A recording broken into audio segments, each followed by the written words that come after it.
Haleluya, puji Tuhan. Bapak Ibu Shalom. Apa kabarnya hari ini? Yes, luar biasa. Tuhan kita Tuhan yang luar biasa. Mari Bapak Ibu siapkan hatimu, kita akan kembali beribadah, memuji memuliakan Tuhan karena kebaikannya luar biasa dalam hidup kita. Haleluya. Sebelumnya kita akan berdoa. Bapa kami dalam sorga, Bapa yang kami sembah dalam nama Tuhan kami Yesus Kristus. Pagi hari ini Tuhan kembali kami beribadah. Kami menaikkan syukur kami kepadamu sebab perbuatan-Mu yang ajaib dalam kehidupan kami. Kami menyerahkan ibadah kami Tuhan ke dalam tangan-Mu. Karena kami percaya ketika kami meninggikan Engkau, hadirat-Mu turun dan kami diberkati luar biasa. Dalam nama Tuhan Yesus, kami buka ibadah kami. Yang percaya katakan haleluya, amin. Haleluya. Kerinduan kami Tuhan datang kepadamu, memuji dan menyembah-Mu, sebab hanya Engkau Tuhan, Raja di atas segala raja. Haleluya, haleluya. Terima kasih Tuhan.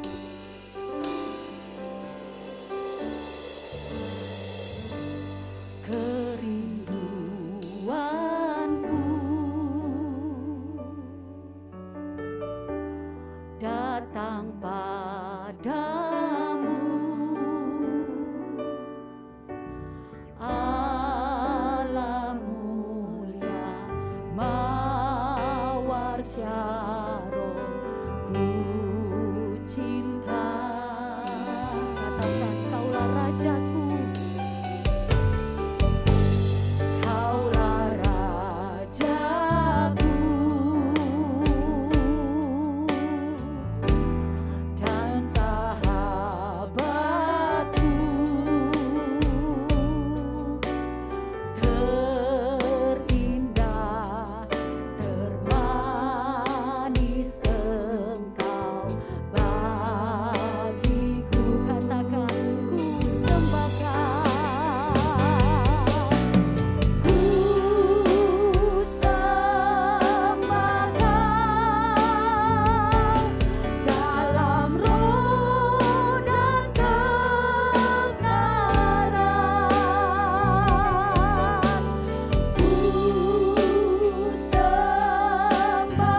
di atas segala raja. Yang siap memuji Tuhan, mari sama-sama katakan haleluya. Amin. Haleluya. Siap memuji Tuhan Bapak Ibu? Kita dipilih karena kita adalah orang-orang pemenang. Amin. Haleluya. Dari segala bangsa kita dipilih menjadi umat Tuhan. Haleluya. Tepuk tangan bagi Tuhan kita Yesus Kristus. Kita dipilih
untuk kebenaran firman Tuhan.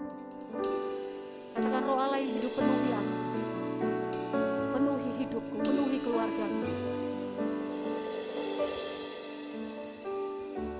Roh Allah yang hidup, penuhiku. Roh Allah yang hidup, pulihkanku. Turunlah urapan ke atasku, membangkitkan kuasa-Mu.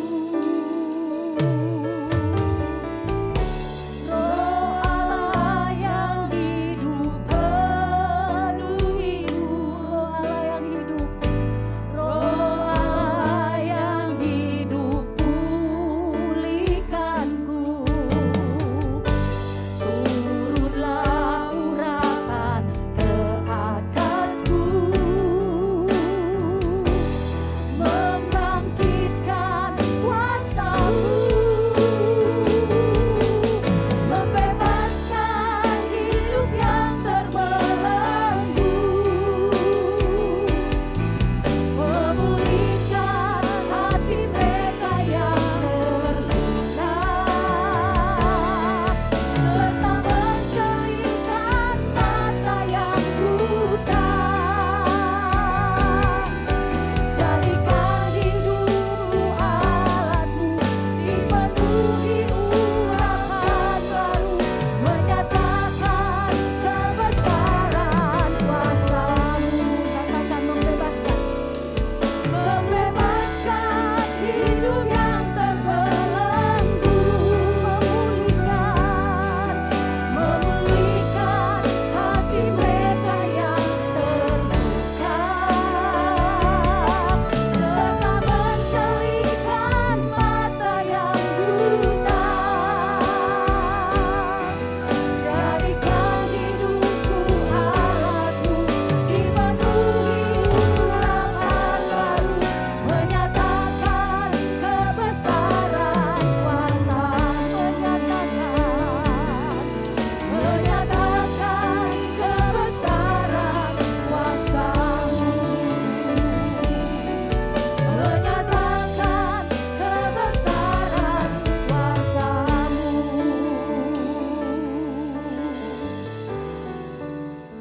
Haleluya, haleluya, shalom. Salam sejahtera di dalam kasih Tuhan. 2 minggu lalu saya mengumumkan pelayanan gereja kami online dihentikan. Oleh karena permintaan, maka kami kembali mengudara gereja online ini. Haleluya, puji Tuhan. Ini semua karena kemurahan Tuhan. Untuk sementara, kalau minggu yang lalu seminggu sekali, untuk sementara kami kembali mengudara sebulan sekali, supaya kami bisa menyapa saudara-saudara yang di rumah yang menjadi anggota gereja online, ya. Sebulan nanti doakan bila makin banyak yang mengikuti pelayanan kami melalui gereja online ini, kami akan kembali seperti biasa seminggu sekali. Sekali lagi, untuk sementara sebulan sekali dulu. Nah, tema khotbah bulan yang lalu, bulan Mei, dan bulan ini Juni, di gereja di mana saya layani, baik di Harapan Indah dan di cabang, itu bicara tentang Roh Kudus. Nah, bulan ini kami masih tetap bicara tentang Roh Kudus. Hari ini saya mau berbicara tentang dipenuhi dengan kuasa Roh Kudus. Mari kita buka firman di dalam Injil Lukas pasal 4 ayat 14 dan 15. Dalam kuasa Roh kembalilah Yesus ke Galilea, dan tersiarlah kabar tentang Dia di seluruh daerah itu. Sementara itu ia mengajar di rumah-rumah ibadat di situ, dan semua orang memuji Dia. Mari kita berdoa. Bapa yang di sorga, yang kami kenal di dalam nama Yesus, pagi hari ini hamba-Mu sudah siap untuk menyampaikan firman. Urapi hamba-Mu, kuduskan mulut lidah hamba-Mu, pikiran hamba-Mu juga dikuduskan, perkataan hamba-Mu dikuduskan. Setiap apa yang keluar dari mulut hamba-Mu berasal dari firman, dan firman itu dikuduskan oleh Tuhan. Dan doa hamba-Mu kiranya firman ini boleh menjadi berkat. Firman ini boleh mengandung kuasa yang luar biasa. Firman-Mu ini bagaikan pedang yang bermata dua, yang merubah hidup hamba-Mu dan juga saudara-saudara kami yang sedang menyaksikan khotbah pagi hari ini. Tuhan, berfirmanlah dan kami siap mendengarkannya. Haleluya, amin. Dipenuhi dengan Roh Kudus. Di dalam Injil Lukas 4 ayatnya yang ke-14 dan 15 yang baru saja kita baca pada pagi ini, dikatakan begini, dalam kuasa Roh kembalilah Yesus ke Galilea dan tersiarlah kabar tentang dia atau tentang Yesus di seluruh daerah itu. Sementara itu ia mengajar di rumah-rumah ibadat di situ dan semua orang memuji dia, memuji Yesus. Haleluya, haleluya. Mungkin Bapak Ibu bertanya, saudara-saudara sekalian bertanya, apa arti seorang yang dipenuhi dengan Roh Kudus? Yang pertama, saya mau beritahukan di sini bahwa orang yang dipenuhi dengan Roh Kudus, ciri-cirinya hidupnya kudus, ya. Orang yang hidup kudus, dia benci akan dosa. Orang yang hidupnya kudus, dia tidak mau kompromi dengan hal-hal yang berbau dosa, kompromi dengan hal yang jahat. Nah, saudaraku yang kasih dalam Tuhan, ada banyak orang saya lihat ini berkompetisi menjadi kepala desa.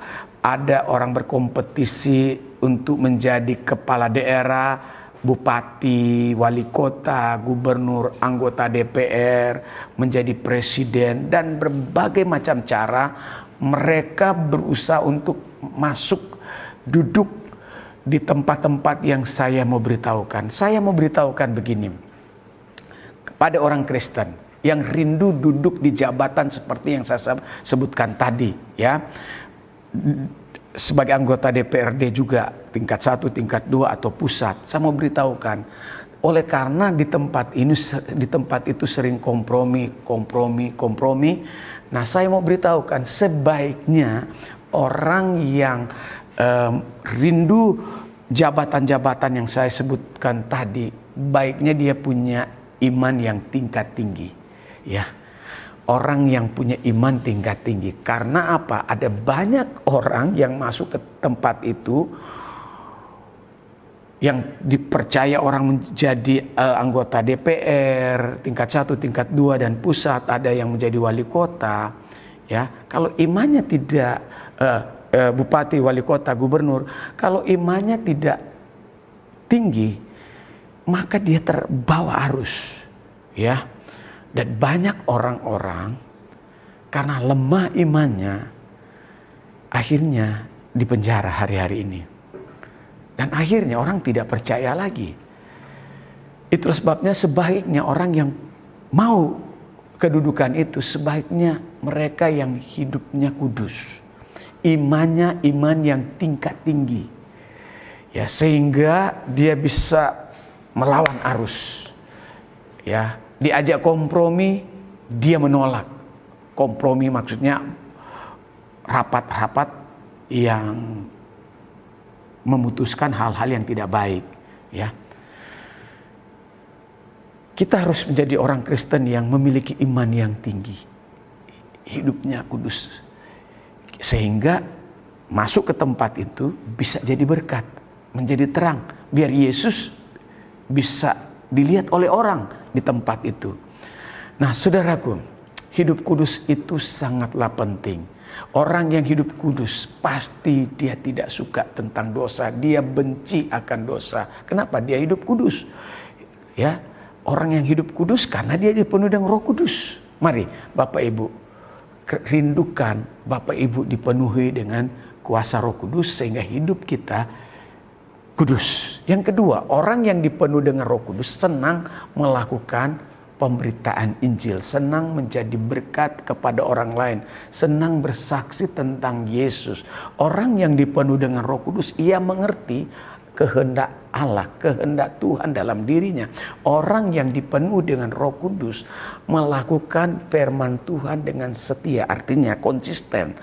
Ya, baik atau tidak baik waktunya dia tetap memberitakan Injil. Oh haleluya, itu yang Tuhan cari hari-hari ini.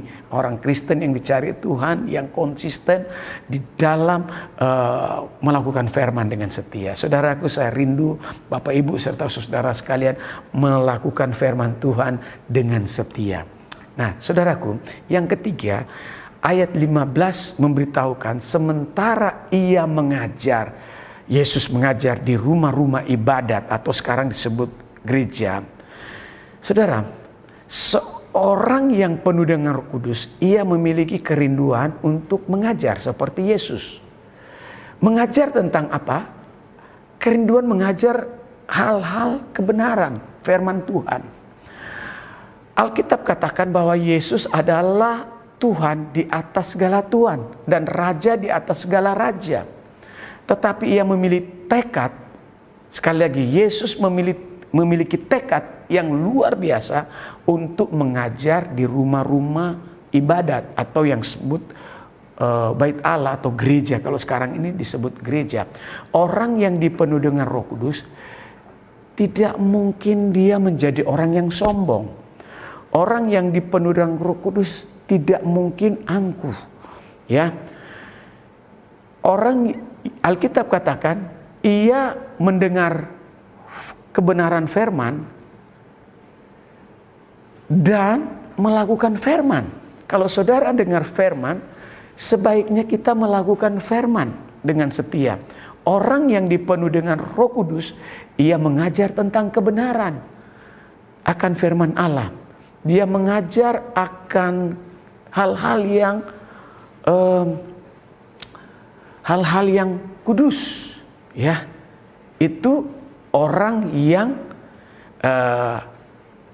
mengajar di rumah-rumah ibadat seperti Yesus. Dia mengajar hal-hal yang benar di rumah ibadat, di gereja. Dan Bapak Ibu, Yesus juga tidak selamanya melayani di rumah ibadat atau di gereja, tapi dia juga melayani di jalanan, di mana saja, di rumah, ya, di mana saja Yesus Tuhan memberitakan Injil. Nah, saudaraku, mari kita mengajar kebenaran kepada orang lain, kebenaran firman Tuhan. Saudaraku, dimanapun kita pergi, mari kita mengajar tentang kekudusan. Dan yang keempat, orang yang dipenuhi Roh Kudus adalah mereka yang mendatangkan pujian dan hormat kepada Allah. Nah, orang yang dipenuhi dengan Roh Kudus adalah orang yang tidak mencari pujian, tidak mencari keuntungan, tidak mencari hormat dan kepentingan bagi dirinya, melainkan selalu mendatangkan pujian dan hormat hanya bagi Tuhan Yesus, bagi Allah. Haleluya. Seorang yang dipenuhi dengan Roh Kudus, apa tandanya Pak Pendeta? Dia rela memikul salib. Orang yang dipenuhi dengan Roh Kudus, dia rela menderita, dia rela berkorban untuk Tuhan Yesus. Dia rela menyangkal dirinya. Dia punya kerinduan hanya satu, memuliakan nama Tuhan. Itu tanda orang yang dipenuhi dengan Roh Kudus, ya. Rindu memuliakan Tuhan. Dimanapun dia pergi, dimanapun dia berada, dia rindu memuliakan Tuhan. Saudaraku, doa saya, Bapak Ibu serta saudara sekalian, biar kiranya tanda itu ada dalam kehidupan kita. Dimanapun kita berada, saudara rela memikul salib, saudara rela menderita karena Kristus, ya. Saudara rela melayani Tuhan. Tuhan, mengapa kita perlu dipenuhi dengan Roh Kudus? Pertama, Roh Kudus itu sangat penting. Itulah sebabnya di Kisah Para Rasul pasal 1 ayat 4 katakan Tuhan Yesus melarang murid-muridnya untuk meninggalkan Yerusalem. Tuhan Yesus menyuruh murid-muridnya untuk menunggu janji Bapa, yaitu Roh Kudus. Karena Roh Kudus itu sangat penting. Dan yang kedua, karena Roh Kudus membuat kita berani untuk memberitakan Injil. Nah, Bapak Ibu serta saudara sekalian, perbedaan Petrus yang lama dan yang baru, yaitu pada waktu dia dipenuhi Roh Kudus. Ketika Petrus sebelum dipenuhi Roh Kudus, dia penakut. Ketika orang-orang tanya, kamu pengikut Kristus? Dia bilang bukan. Orang kedua katakan, kamu juga saya pernah lihat bersama-sama dengan Yesus. Dia menyangkal, tidak pernah. Saya bukan pengikutnya. Dan bahkan yang ketiga, anak kecil bertanya, kami selalu lihat kamu bersama-sama dengan Yesus, gurumu itu. Dia bersumpah, dia katakan aku tidak kenal Yesus itu. Saudara, ini Petrus. Karena dia belum dipenuhi dengan Roh Kudus, makanya dia penakut. Tetapi Bapak, Ibu serta saudara sekalian, ketika dia mentaati suara Tuhan, Tuhan Yesus mengatakan, tunggu janji Bapa yaitu Roh Kudus. Petrus dan teman-temannya di loteng Yerusalem, dia menunggu selama 10 hari. Setelah hari yang ke-50, Roh Kudus dicurahkan. Mereka itu dipenuhi dengan Roh Kudus. Kisah Para Rasul pasal 2 ayat 1 dan Kisah Para Rasul pasal 2 ayat 1 dan 2 katakan ada lidah-lidah api, orang-orang berbahasa baru. Ya, ketika mereka dilawat oleh Roh Kudus, Petrus yang penakut berubah menjadi pemberani. Sekali dia berkhotbah, 3.000 orang bertobat. Saudaraku, saya mau beritahukan, kalau Bapak Ibu dipenuhi Roh Kudus, saya pastikan Bapak Ibu menjadi orang pemberani untuk memberitakan Injil. Saudaraku, Kisah Para Rasul pasal 1 ayat 8 memberitahukan bahwa orang dipenuhi dengan Roh Kudus berani untuk bersaksi. Tidak takut untuk bersaksi tentang Yesus mati, bangkit dan naik ke sorga. Yang ketiga, Roh Kudus membuat kita menjadi satu dengan Bapa. Ya, doa Yesus di Injil Yohanes pasal 17. Hendaklah kamu menjadi satu. Ya, satu. Kita dengan Bapa menjadi satu. Yesus dengan Bapa menjadi satu. Dan kerinduan Tuhan Yesus juga agar supaya kita menjadi satu. Haleluya. Haleluya. Apa dampaknya? Kita dipenuhi dengan Roh Kudus. Lukas pasal 4 ayat 18 dan 19 katakan, Roh Tuhan ada padaku, oleh sebab Ia telah mengurapi aku untuk menyampaikan kabar baik kepada orang-orang miskin, dan Ia telah mengutus aku untuk memberitakan pembebasan kepada orang-orang tawanan dan penglihatan bagi orang-orang buta, untuk membebaskan orang-orang yang tertindas, untuk memberitakan tahun rahmat Tuhan telah datang.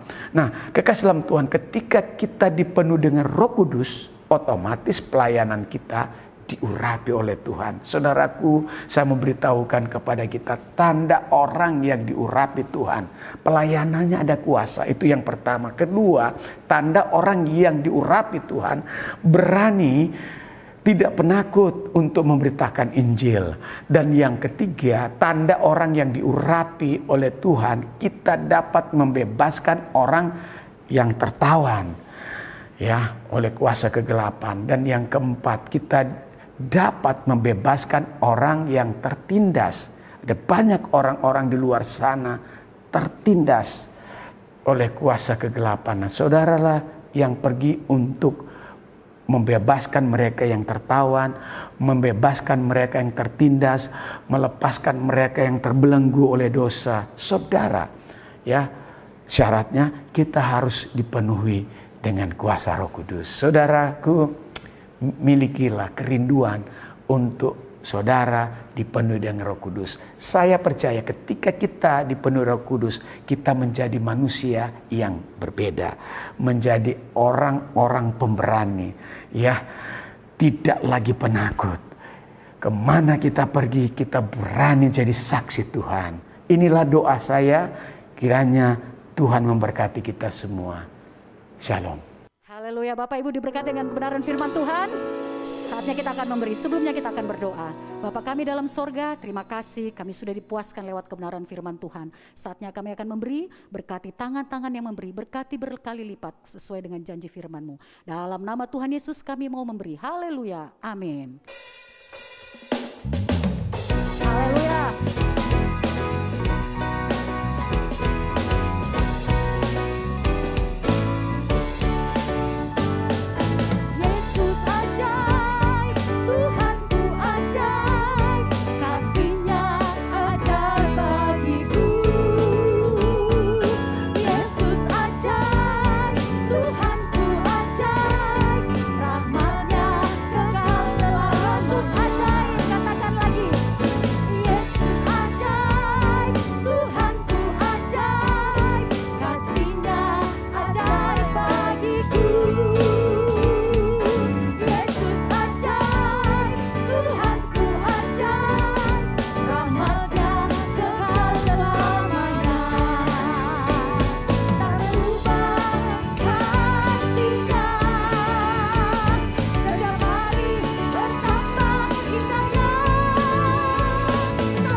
Kekasih dalam Tuhan, mari kita bangkit berdiri dan saatnya kita akhiri ibadah pada pagi hari ini.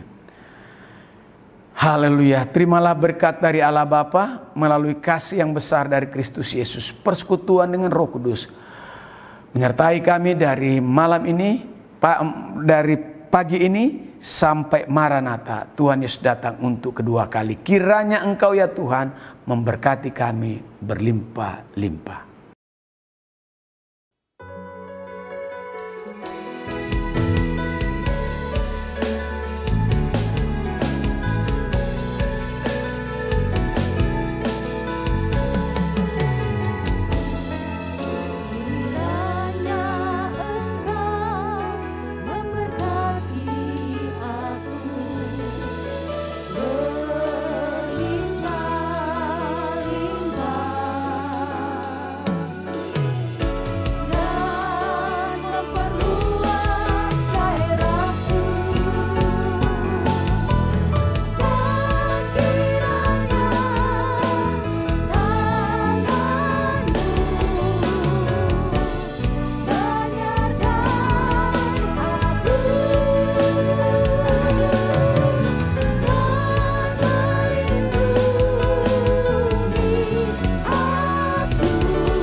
saya, Tuhan Yesus memberkati. Sampai ketemu minggu depan. Shalom.